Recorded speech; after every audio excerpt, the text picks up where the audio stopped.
Обычно при обзоре фильмов критики используют слово «киноляп». Так вот, с самых первых секунд семья и заявляет о себе как сплошном параде таких ляпов. Повествование начинается с истории о Бамуте, село, которое, по словам автора, ничем не отличается от облика 15-летней давности. Здесь почти ничего не поменялось. Дыры от пуль в стенах, следы войны под ногами. Видимо, при работе над фильмом просто поленились приехать в Чечню и снять бамутские улицы, восстановленные, кстати, еще в прошлом году. Просторные, хорошие потолки, условия. Довольны люди, да.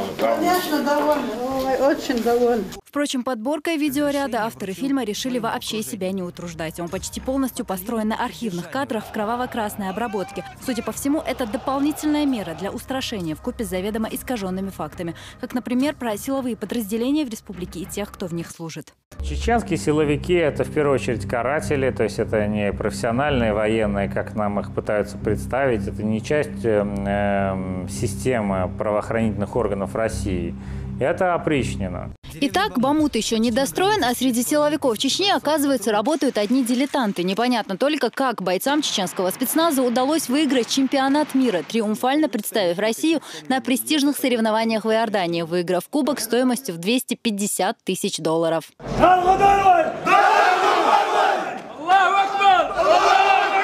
Подборка искаженных фактов переносится уже на сферу защиты прав человека. 45 подожженных домов после событий 4 декабря, сгоревшего филиала комитета против пыток. Все это авторы преподносят как дело рук главы республики или кого-то из его окружения. Вообще, главным принципом журналистики является беспристрастность, то есть нужно дать слово каждой из сторон. А в этом фильме сплошь обвинения и ни одного комментария со стороны республиканских властей. За годы военных действий Чеченской республики сложилась целая каста людей, которые называли себя экспертами по Чеченской республике, по Чечне, по чеченскому обществу, условных можно назвать чеченологами, которые сделали фактически эту работу своей профессии. Этим людям очень важно, чтобы в Чеченской республике происходило что-то, и происходило желательно что-то негативное. А если это негативно не происходит, то желательно выдавать, сочинять что-то такое негатив. Главное свойство для журналистов – это проверка факта, факт-чекинг. Если журналисты этого не делают, то уже можно говорить о невысоком степени профессионализма. Рецепт довольно прост. Находим видео, где пытают людей, перемешиваем со съемками героя, убедительности ради добавляем фотографии с изуродованным лицом, не забывая о безграничных возможностях фотообработки. И все, замученная жертва готова. Возникает вопрос, почему такие проплаченные персонажи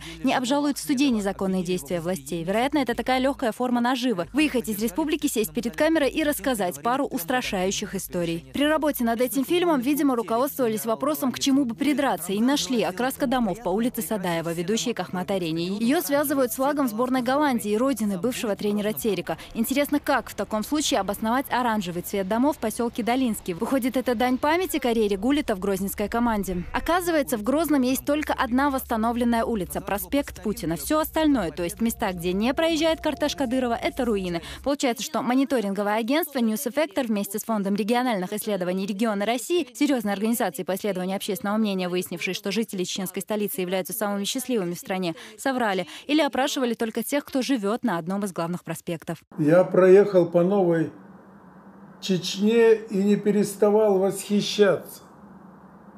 Дело не в архитектуре, хотя это тоже имеет огромное значение. Светлые улицы, парки, площади, здания, народ, который выходит на площади и ничего не боится.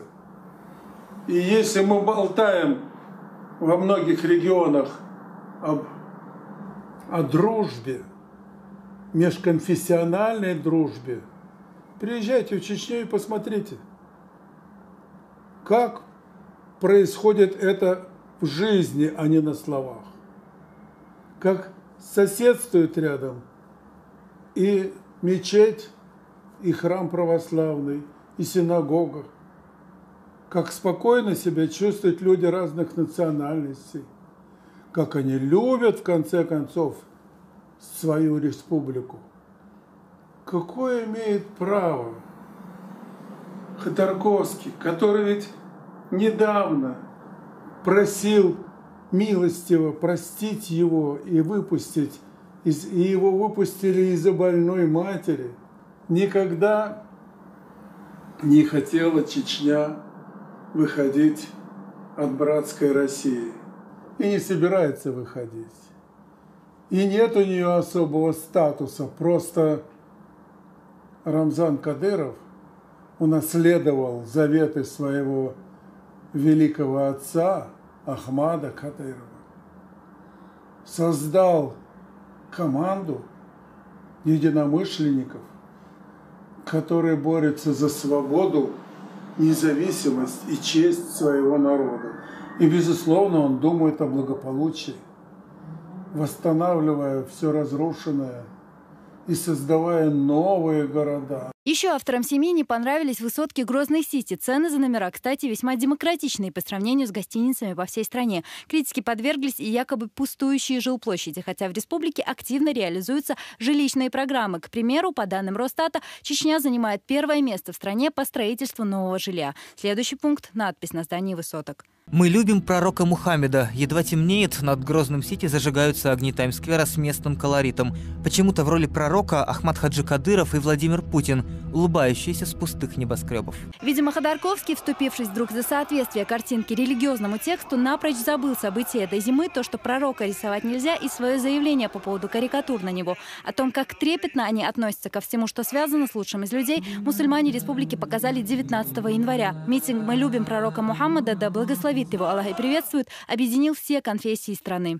Это протест против тех, кто поддерживает публикации карикатур на пророка Мухаммада, саллаллаху алейхи вассалям. Это протест против тех, кто пытается оскорбить религиозные чувства всех мусульман мира. Это протест против тех, кто сознательно разжигает всемирный пожар религиозной и межнациональной вражды. Мы твердо заявляем, что никому и никогда не позволим безнаказанно оскорблять имя пророка, саллаллаху алейхи вассалям. Любая попытка раздуть межнациональную рознь, унижать любой народ является просто недостойным приличного человека. Да и как можно ожидать чего-либо приличного от преступника, который запомнился только кровавым воровством у нашего народа. Уверен, что задача, которую пытается реализовать Ходорковский, такая же неприличная, мерзкая, какой деятельностью он все время занимается. Это попытка омрачить тот мир многострадальный, который есть на сегодня в Чечне, и то строительство современного цивилизованного общества, которое сейчас формируется и благодаря усилиям руководства Чечни и лично Кадырова и руководством Российской Федерации. Народ Чечни устал от войны, которую в свое время развязали шайтаны, которых как раз финансировали единомышленники Ходорковского. И вот этот преступный путь унижения и издевательства над народом Чечни, над другими народами нашей страны, это путь, который никогда не приведет Ходорковского и других таких же преступников ни к какому успеху. Очевидно, что в условиях тотальной информационной войны, объявленной западными спецслужбами против России, это очередной удар. В фильме сказано, что регион с нашей страной связывает только Владимир Путин. Факты же говорят другое. Еще 7 мая председатель правительства страны в своем докладе главе государства отметил, что Чечня занимает вторую строчку рейтинга эффективности работы органов власти за 2014 год. Первое место за собой сохранил Татарстан, следом Чеченской Республики. Считаю, что рейтинг этот полезен, во-первых, для самих регионов, потому что они стимулируют местную власть уделять повышенное внимание самым острым проблемам, во-вторых, для федерального центра, потому что эти цифры четко показывают, кто умеет работать. Впрочем, по мнению авторов, благосостояние Чечни – это не только федеральные дотации, мол, общественный фонд имени первого президента, казна, пополняющаяся исключительно от процентов, отчисляемых из заработной платы местных жителей. Вот только создатели фильма не удосужились уточнить, что фонду принадлежат крупные коммерческие предприятия, которые расширяются за счет собственных доходов. Все вырученные средства идут на благотворительность. Десятки тысяч мусульман, даже из соседних республик, отправленных в Мекку для совершения хаджа, тонны продуктов нуждающимся, помощь инвалидам и сиротам, жилье, лечение за пределами страны. Благие дела можно перечислять тысячами. Еще один важный момент – помощь получают не только жители Чечни, но и граждане других стран. Фонд Ахмада Хаджи Кадырова вносит существенный вклад в развитие экономики Чеченской Республики, в создание новых рабочих мест. За деятельность фонда было создано десятки производств, на которых в итоге Чеченская Республика получила более 10 тысяч рабочих мест. Это семьи, которые имеют в результате этого получили постоянный доход. Это стимул развития, дальнейшего развития экономики Чеченской Республики. Это множество производств, некоторые производства, которые составляют конкуренцию аналогичным производствам в соседних регионах. Более того, некоторая продукция, которая производится фондом Кадырова, она занимает лидирующие места в Российской Федерации и на конкурсах занимает почетные первые места. Есть помощь, которая оказана Рамзану Ахматовичу. Ни я об этом не знаю, ни даже близкие не знают об этом, потому что это все делается только для удовольствия Всевышнего Аллаха. Еще один миф, активно раскрученный в фильме, это система обложения данью. По словам автора фильма, в Чечне ее платят все, начиная от бизнесменов и заканчивая бюджетниками. Только вот сами учителя и врачи об этом вовсе не слышали. Мы зарплату получали всегда вовремя. Ничего у нас не удерживали. Ну а разговоры эти, наверное, это кому-то очень нужно, чтобы были такие разговоры. Преподаю уже около 25 лет. Могу сказать, что за все эти годы, кроме вот тех военных событий, что были, и когда вот действительно из оплаты труда учителя тогда по каким-то причинам, да, фактическим, мы не получали. Вот послевоенное время, с тех пор, как я работаю в городе Грозном, за все это время, чтобы нам задержали зарплату, либо не выдали зарплату. Кому это нужно было, кто это вот такие слухи распространял. Ни о каких удержаниях, я не знаю. Для торговли здесь есть все условия, мы ничего никому помимо налогов и аренды ничего не выплачиваем, как и везде по всей России. Было бы желание, работа есть. Одно из приоритетных направлений в политике руководства региона – развитие бизнеса. Только на реализацию мероприятий по поддержке малого и среднего предпринимательства в 2015 году госпрограммой предусмотрено 152 миллиона рублей из республиканского бюджета. Около 30 тысяч людей занимаются средним бизнесом. По поручению главы республики навстречу идут всем желающим открыть собственное дело. Упрощена система прохождения документов, выделения земельных участков. Ежегодно под разные проекты выделяются гранты. Это наш не первый бизнес. Вот как мы его начали, нам только помогали. По всем вопросам. Ни в одной инстанции нам никто не создал никаких препонов, проблем мы не видели. Наоборот, очень даже, я бы сказал, дружелюбно, нормально. Видимо, желание показать регион с негативной стороны у автора фильма было настолько велико, что после долгих поисков нашли единственный объект, не восстановленный после войны. Здание научно-исследовательского института находится в собственности закрытого акционерного общества, а значит, и правительство республики не имеет никакого отношения к его реставрации. Однако создатели фильма не удосужились поехать дальше. Даже в высокогорье Чечни сейчас принимают многочисленных туристов. И это не говоря о Грозном, Гудермесе, Аргуне, Шали. Эти города не нуждаются в пафосных описаниях. Картинка говорит сама за себя. Только людям, которые решили пофантазировать на пустом месте, такие кадры явно помешали бы.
Передергивание фактов – тоже излюбленный метод тех, кто не скрывает свою неприязнь к чеченскому народу. К примеру, слова Кадырова о том, что в Чечне есть добровольцы, готовые воевать на стороне ополчения против украинских силовиков. Во-первых, речь шла не о бойцах, а о тех, кто сам изъявил желание. А во-вторых, если нужно для безопасности мирного населения, то не 80 тысяч силовиков, а весь чеченский народ готов встать на защиту. Пусть боятся. Я поддерживаю курс нашего президента и в любое время готов встать на защиту своей родины. И я думаю, что любой житель Чеченской Республики так добросовестно вступит на защиту. Если потребуется моя помощь в Чеченской Республике, то я готов взять в руки оружие и пойти против любого врага нашего народа. Меня на это никто не заставляет, это лично мое субъективное мнение. В ходе фильма появляется также респондент, который говорит о нашумевшем убийстве Немцова. Однако он почему-то умалчивает об обстоятельствах, уже известных всем. В ночь убийства Бориса Немцова сопровождала украинская модель Анна Дурицкая, которая была оставлена стрелком живых. Дурицкая при поддержке посольства Украины спешно покинула Россию, отказавшись от прохождения проверки на детекторе лжи. Позднее следствием были обнаружены данные, которые СМИ предпочли придать забвению. Сразу после убийства Немцова Дурицкая подошла к притормозившей на мосту снегоуборочной машине и попросила водителя набрать с ее телефона скорую. Водитель вызвал медиков, но не стал задерживаться на месте. Затем Анна Дурицкая подошла к мусорному баку и избавилась от телефона. Собственно, Дурицкая, по версии следствия, была завербована командиром украинского батальона «Днепр-1» Юрием Береза, который 3 года назад познакомил ее с Немцовым. Второй факт. Вечером следующего дня, 28 февраля, в частном доме в поселке Кленовское Троицкого административного округа Москвы оперативниками был обнаружен труп Аслана Алханова, являющегося главным подозреваемым по делу Немцова. Того самого Алханова, который в начале февраля встречался с Дмитрием Ярошем и представителем НПО «Канвас» и после инструктажа выехал в Москву. Таким образом, неизвестными был устранен свидетель, который мог бы назвать конкретные имена заказчиков убийства политика. Командир батальона полка полиции имени Ахмата Хаджи Кадырова Резван Сильбехажаев, в прошлом участник НВФ, который воевал против федеральных войск, был в числе первых, кто попал под амнистию. Он рассказывает, что тогда, в начале 2000-х, поверил словам первого президента и вернулся к мирной жизни. О принятом судьбоносном для него решении никогда не жалел. Появился человек, который... Это был человек Ахмат Хаджи Кадыров. Он полностью нас довел до истины. Мы поняли, где правда, где ложь. И мы стали за ним и поклялись, что верность ему и во всем. И мы ни чуточку не жалеем. И я, и кроме меня еще есть много ребят, сотнями ребят, которые работают. Там есть, которые дома живут спокойно. Мы взаимосвязаны, все, знаем друг друга, многие. У них свои семьи, дети в школу ходят, в садики ходят у них. Мы ни чуточку не жалеем. Мы пожизненно обязаны покойному Ахмат Хаджи и нынешнему президенту, главе Чеченской Республики Рамзану Кадырову. Он словами не объяснишь, насколько мы им благодарны. Я 2001 года орган работаю, в конце 2001 года не было ни один раз, ни одной случая, поскольку не было такого, чтобы там кого-то трогали, там притеснили кого-нибудь. С тех пор прошли годы. О своем прошлом Ислам Темишев старается не вспоминать. В мирной и успешной жизни нет места старым хроникам. Никакого притеснения по отношению к амнистированным нет и никогда не было, говорит он. Его мать рассказывает, что не может нарадоваться, что те годы, когда ее сына не было дома, уже давно позади. А сам Ислам с удивлением воспринимает вопрос об ущемлении прав бывших заключенных.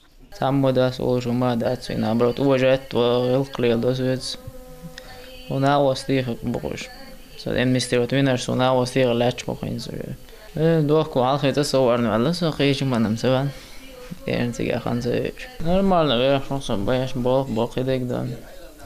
Вообще нового, я наоборот поддержки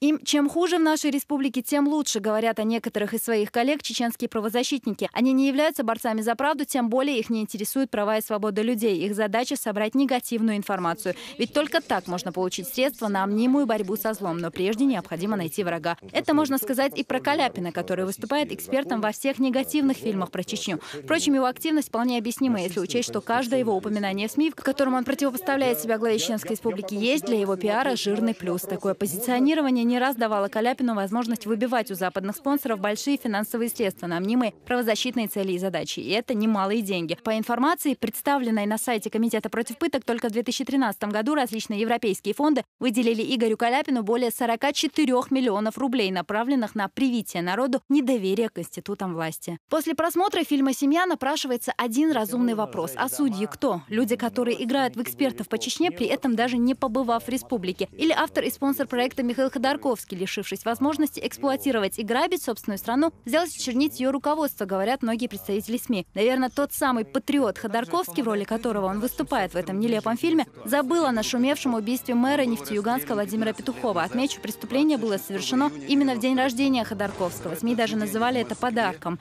Чтобы не платить налоги, руководитель нефтяной компании не раз угрожал мэру расправой. Угрозы от ЮКОСа когда стали поступать? Начали уже в начале 1998 года. Угрозы именно от Ходорковского? От Ходорковского. Именно от Ходорковского? Именно от Ходорковского. И характер угроз? Характер угроз такой. Какой год, простите? В 1998 году. А убили? А убили 26 июня 1998 года. То есть где-то за полгода началось? Да, где-то за полгода. Угрозы уже открытые поступать. Он должен идти на уступки ЮКОСу во всем, подписывать все документы по сокрытию налогов. То есть смысл уйти от налогов в Нефтеюганске? Да. Фарида Петухова, вдова Владимира Петухова, мэра Нефтеюганска, убитого ЮКОСом, это доказано следствием ЮКОСом, 26 июня 1998 года. Все началось с угроз. При встречах это было. При встречах? При встречах. Ходорковский участвовал? Участвовал.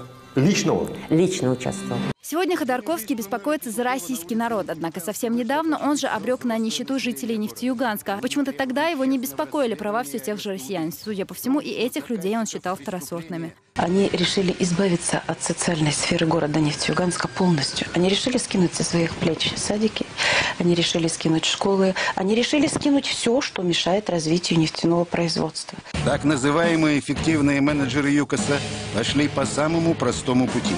Нефть забрали себе, а все остальное их совершенно не волновало. То есть людям было сказано, что извините, мы вас больше финансировать не будем и не сможем.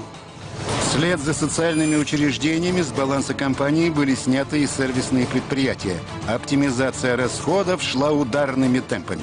50% сокращение. С 60 тысяч осталось 30 или 32 тысячи только в объединении Юганск-Нефтегаз. И я видел собственными глазами, когда 35-40-летние молодые люди ковыряются в мусорках, себе ищут пропитание. Чтобы не умереть с голода, жители были вынуждены за бесценок продавать акции Юганск-Нефтегаза.